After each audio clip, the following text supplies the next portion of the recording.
welcome to another edition of the Public Interest. My name is David Granger, and in this series of programs, we examine matters of public interest.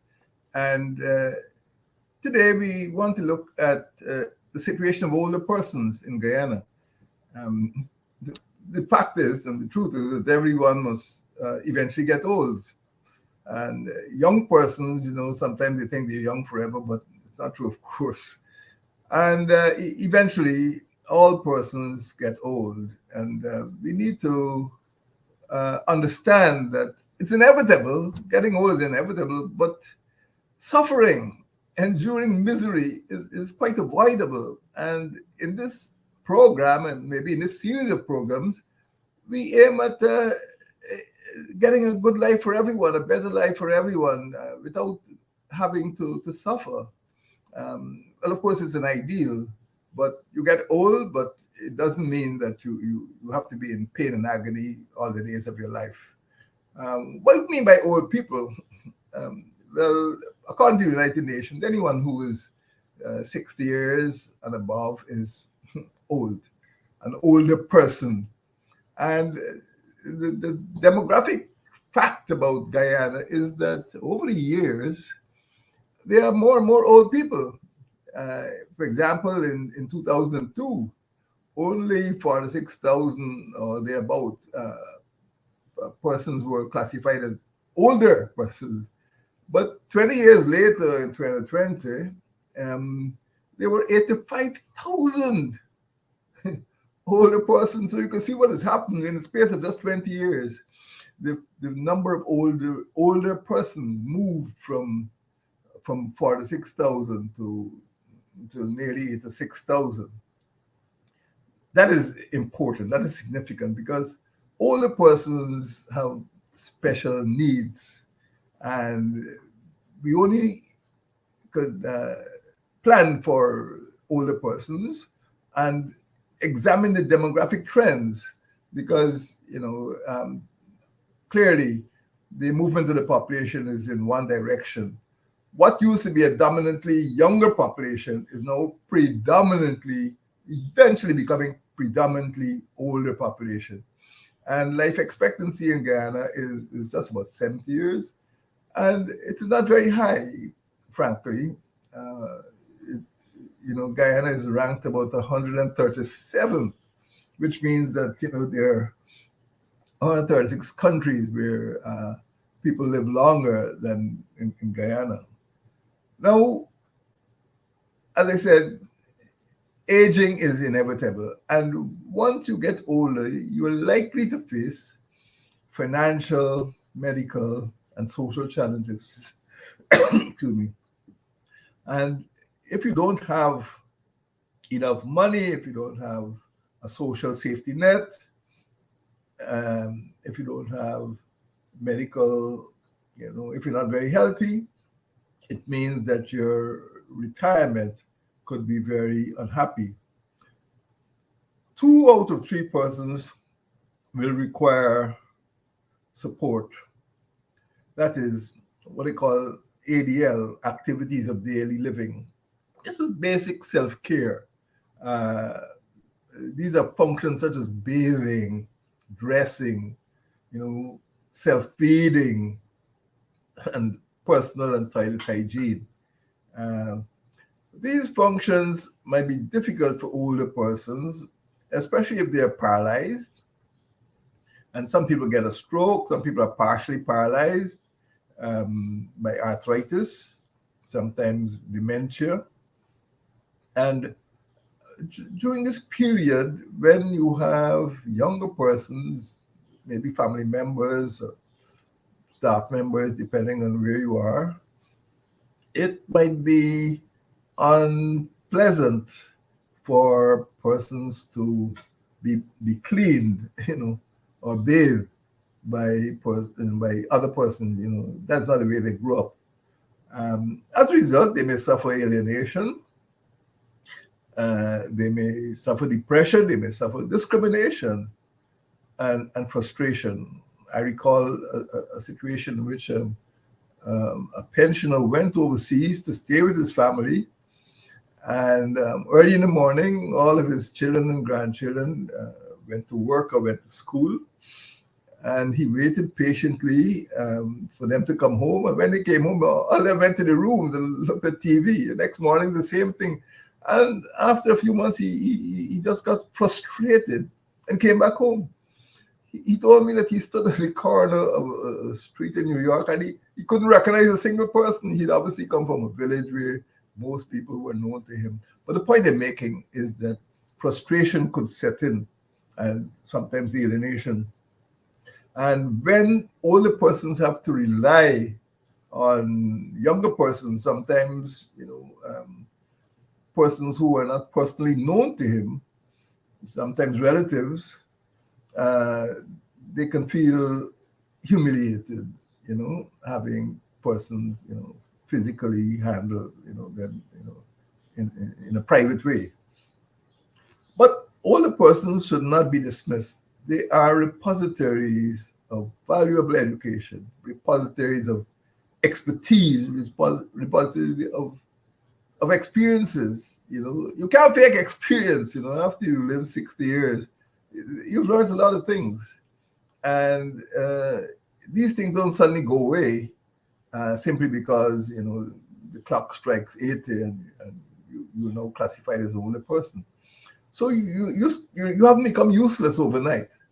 The question is, do we make the best use of older persons in society?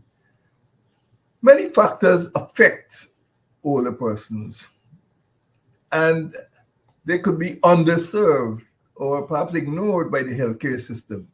Housing, and as you know, sometimes housing requirements are, houses have to be modified for persons who have certain disabilities, for example, ramps, and in the bathroom, they have to have, safety bars in the toilets and so on. Other persons may suffer from an absence of pension facilities or benefits. And this is the time when you probably need, money most. You need a steady income. And it's the time of your life when there are new demands on your income. For example, as you know, or you may not know, in Guyana, the average old age pension, and this is a source of some bother, is about 140,000 Guyana US dollars, which is about 28,000 Guyana dollars worth. This is the time when you need medication, you need special transportation and so on.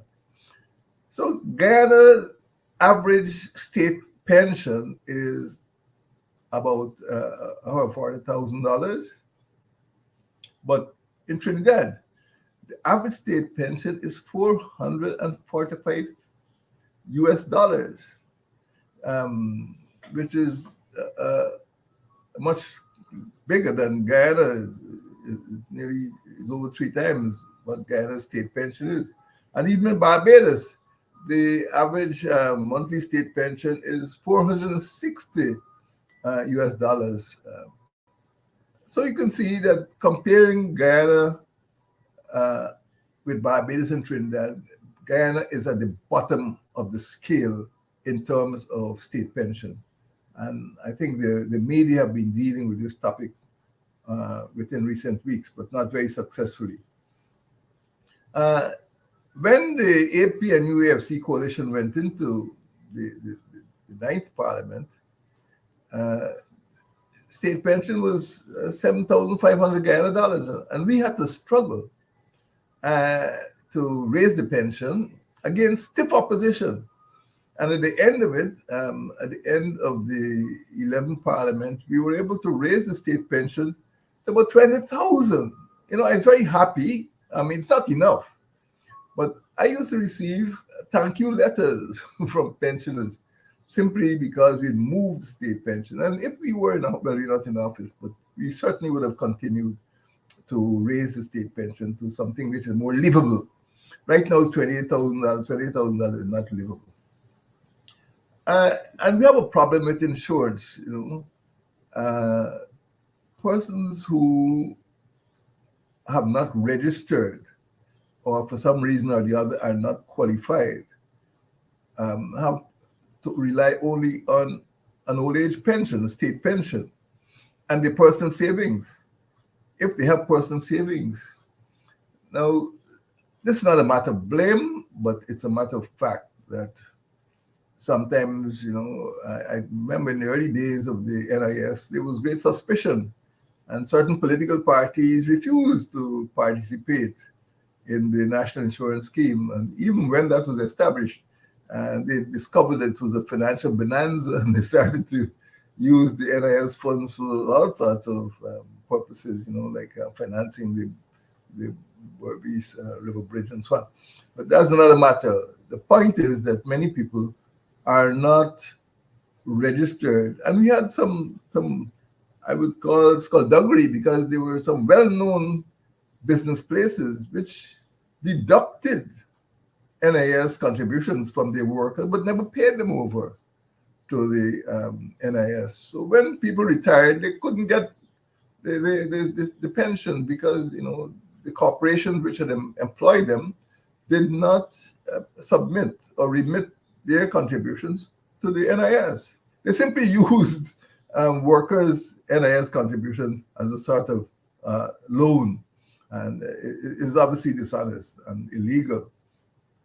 Then you have some persons who worked in worked at home, and housewives used to work at home, and some are in what I call the informal economy, and they just never bothered to register with NIS, and therefore, when the time came for them to retire or they became injured or ill, they did not have sufficient contributions. This is not a bureaucratic matter. This is a matter of fact. And in those cases, they have to rely only on a state pension unless they have fat savings, which is very frequently unlikely. And as I said, state pension is up to the present time, December 2022, $28,000. That would go very far. So we have to be more, I suppose, helpful or provide more information to housewives and to persons who are in the informal economy, and there are a lot of women in the informal economy, because if they're not careful, they could be excluded from the national insurance scheme, which is meant to serve everyone, is not for one class of persons like public servants. But as I said, there have been some slippages there.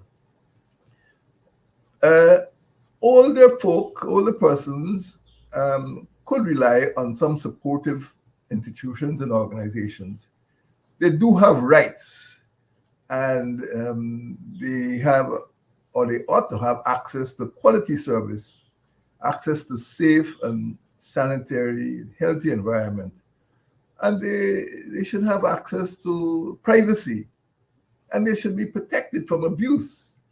I know long ago people used to, mischievous children used to criticize old man papi, teeth foul leg, and so on. But it's not funny, because many older persons can't move around, they can't respond to harassment, from mischievous children. It is a fact that older persons are susceptible to poor health, and the national public health system fails some of the older persons, and many of them have to use their meager pensions to go to private hospitals, to get quality treatment. And when that happens, of course, they are close to the edge in terms of that. When you think of the housing, private housing, I mean, Guyana is not really in possession of, I think, satisfactory housing for old persons. It's quite inadequate, and even so, it's unsatisfactory. some persons who have the means could perhaps pay for private, nursing, and this is round the clock, depending on the medical situation, health situation. But many people actually older person end up homeless. And we know the palms, what's called the geriatric home in Brickdam, that was open nearly around 40 years ago. Of course, the main building, a beautiful building, which was designed by Castellani, but that burned down long ago. So, what was initially the annex, only accommodates about 200 persons, and the number of persons, like as I told you just now, you know it's quite inadequate for older persons. Truly enough, it's state pensions. It's a state administration facility, but it's inadequate. And of course, the Dharamsala, but only 40 persons. So when you look at the Dharamsala, which is private, and the Palms, you're just talking about 240, 250 persons, and it is not adequate for the huge number of that need to be accommodated. People cannot really feel comfortable in night shelters, and in fact, if you go around the city of Georgetown or the towns, you'll see that maybe some older persons are homeless and sleeping hard, especially in this rainy weather. It's very, very uncomfortable. I cannot hazard an estimate, but I reckon if you engage, 24/7 nursing, people will be spending over $20,000, maybe even a week or for shorter periods. So when you think of somebody earning $28,000 and you're spending, $20,000 a week for caring, nursing attention, you can see that there's a gap between need and of course providing the support that they need. And of course, Palms is overcrowded, and many people don't like living in institutions. So growing old in Guyana, and particularly for persons who are poor, can be a very unpleasant experience. And worse yet, and this affects the relatives. Some people actually take their older relatives to Georgetown Hospital or other hospitals to receive treatment, and then the parents disappear and just abandon the old folk. And this happens several times a month, maybe over 10 times, or more. Older persons are simply abandoned in public hospitals, and the families, the relatives, blood relatives, never actually attempt to remove them and continue the treatment. So it is worse than embarrassing. It is an outrage for families to simply abandon their older relatives in the hospitals, and after they receive treatment. The Constitution does provide for older persons, and allow me to quote, verbatim. That's the best way. Every person in Guyana is entitled to the basic right to a happy, creative, and productive life, free from hunger, ignorance, and want. Of course, this is not enforceable. You can't go to the court and say, look, people are not providing, are not fulfilling my basic right to be happy. And it is unenforceable to some extent. Maybe it's desirable, but We have to look at what takes place in the home and within the family. And there are lots of laws. And again, a law or regulation is only as good as enforcement. For example, there's the Old Age Pension Act. And some of these things have come to us from the colonial period. It provides for old age pensions. Nothing new. It was there, over 100 years. There's the Poor Relief Act, which provides for relief for poor persons. Poor Relief Act. Then there's the NIS, the National Insurance and Social Security Act, which provides for persons, but then again, people must participate. People have to contribute. And of course, sometimes the state chips in with that $28,000 old age pension. When the APNU plus AFC was in office, between 2015 and 2020, we took the trouble, it is not just a rhetorical device, we took the trouble to rename the Ministry of Human Services, the Ministry of Social Protection. That's what we intended. We wanted to protect society, whether they're workers in the mines or whether they're older folk. Protection, that's what we wanted to emphasize. And we redesignated the Ministry of Human Services the Ministry of Social Protection. And that is so because it was aimed at protecting all the persons, as well as, vulnerable persons, including children and, of course, workers who couldn't protect themselves against, cruel, employers. Our coalition, the APNU-AFC coalition, also promulgated a national policy on aging aimed at the social and cultural integration of older persons. And again, many of the measures introduced by the coalition and by the present administration were abandoned. And no one could say for sure whether that national policy on aging has actually been implemented. There is, of course, the National Commission on the Elderly, and that is functioning. But again, the APNU-AFC extended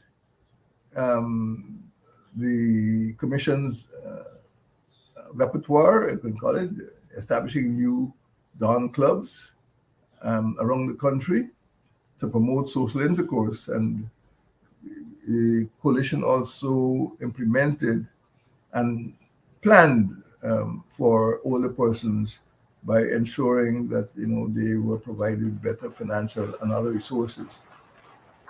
So there is a policy, there is legislation, and older persons deserve dignified retirement. And they don't want necessarily charity, they want dignity. They don't want pity and charity, they want dignity. And aging with dignity should mean that older persons should be respected for the contribution they have made to society. And there should be a culture in society which encourages respect for older persons, not ridicule, and not ignoring them, but people should be respected for the age and the contribution they've made, not only because they're professionals, teachers, and public servants and sports persons, but all elder persons should be entitled to the respect of the general public. They should also be reassured that they can get free public health care. And I say this because, at the beginning of 2020, we announced the Decade of Development. And I admit that there is a positive social content. That is to say, we're aiming at the good life. Yes, it is true we weren't building stadiums, and we were aiming at giving people a better life, a good life. And, you know, we expect that older persons should be entitled to Social Security benefits, and they should be able to get a livable pension. For a start, within a matter of months, we must at least bring old age pension in Guyana to the same level of Trinidad and Barbados. It is no point boasting about Guyana being a petroleum state and being rich and speaking about GDP. Let us pay attention to raising the old age pension so that among our Caribbean partners, Barbados and Trinidad, Guyana is at least on par with the rest of the Anglophone Caribbean, and move our old age pensions so that they can have some uh, some financial support, so that they can provide for the comfort and the medication. And let us try to build a more humane society, one in which older persons are entitled to the good life. We would like to see our older folk not sleeping on the corners, on the pavements, not begging outside commercial enterprises, but enjoying a cheerful recreation and enjoying a restful retirement instead of enduring agony and discomfort. Let us look after our older persons and let us make Guyanese society more humane. Thank you, and may God bless you. Eventually, you will get older too.